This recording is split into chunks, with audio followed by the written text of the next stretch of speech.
Kredit kartımızla temassız ödəniş etməyimizə imkan yaradan texnologiyanın təməlində Bond filmlərini kölgədə qoyacaq bir casusluq hekayəsinin dayandığını bilirdiniz. Bu hekayə 2-ci Dünya müharibəsinin yenicə bitdiyi, Birləşmiş Ştatlarla Sovetlər arasında hələ adı qoyulmamış bir düşmənçiliyin başladığı 1945-ci ildə cərəyan edir. Sovet Gənc Öncüllər Təşkilatından pionerlərdən olan bir qrup uşaq Moskvadakı Birləşmiş Ştatlar səfirliyini ziyarət edir. Ziyarətin sonunda isə səfirə dostanə bir jest olaraq əllə oyulmuş, ağacdan hazırlanmış nəhəng bir Birləşmiş Ştatlar gerbi hədiyyə edilir. Səfir də bu gözəl sənət əsərini çox bəyənir və onu öz iş otağının divarından asır. Lakin onun fərqinə varmadığı çox kiçik bir detal var idi. Gerbin içərisində gizlədilmiş kiçik bir cihaz, gizli dinləmə qurğusu yerləşdirilmişdi. Amma bu qurğu dövrünün texnologiyasına görə olduqca qeyri-adi bir metodla işləyirdi. Cihazın nə bateriyası,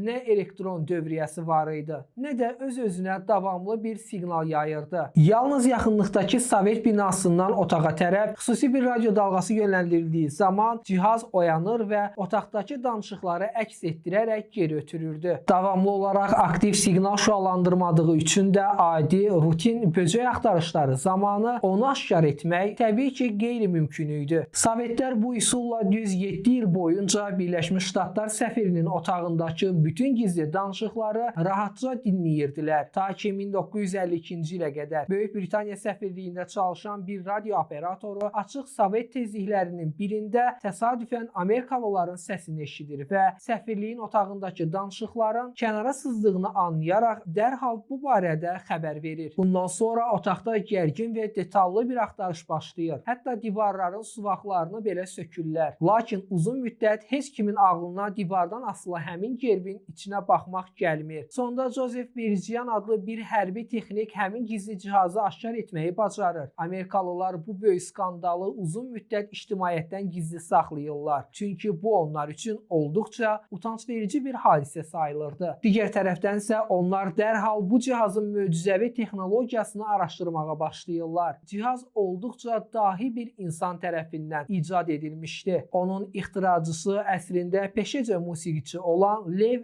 Termen idi. Hansı ki, əlinizi belə toxundurmadan ifa edə bildiyiniz məşhur elektron musiqi alətinin, yəni Termenovskun yaradıcısıydı. Sovet rəhbərliyi bu musiqi alətinin işləmə prinsipinə baxdıqdan sonra onun arxasındakı fizika qanunundan istifadə edərək Termeni bir küncə sıxışdırmış və onu məcburi şəkildə mükəmməl bir casusluq cihazı hazırlamağa vadar etmişdilər. Budur vaxtilə Lev Termenin tapdığı həmin unikal fiziki prinsip bugün cibimizdə gəzdirdiyimiz kredit kartlarının temassız ödəniş texnologiyasının əsasını təşkil edir.